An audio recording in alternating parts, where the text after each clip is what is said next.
ریاست کارهای داخلی ولایت ختلان روز 29 ایول سال 2024 با نشر چند عکس از مصادره 30,000 دانه تنباکوی تمغه سیب از یک قاچاقبر در حدود نوحه قبادیان خبر داد. بنا به اطلاع مرکز مطبوعات ملیسه ختلان در اساس اخبارات اپراتیوی و در نتیجه برگزاری چاره‌بینی‌های فوری و جستجویی از جانب کارمندان شعبه کارهای داخلی نوحه قبادیان در دیدبانگاه دائم عمل کننده این نوحه واقع در جنوب و غرب تاجیکستان ماشین تمغه BMW رقم قید دولتیش 8070 RD01 منع کرده شد.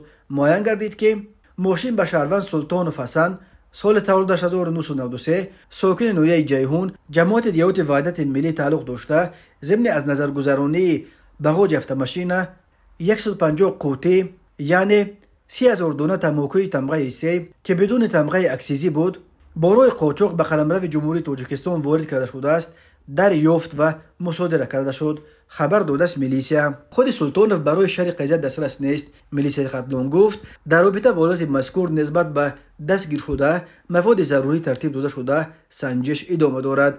میلیسیای ختلان تاکید کرده است که مبارزه با ضد قاچاق و آشکار و پیشگیری از واردشوی مال و محصولات بدون تمغه اکسیزی که به کاتگوری جنایت‌های اقتصادی داخل شده به منفعت‌های اقتصادی مملکت ضرر مولوی می‌رساند یکی از سمت‌های دیگر فعالیت مقامات کارهای داخلی محسوب می‌یابد.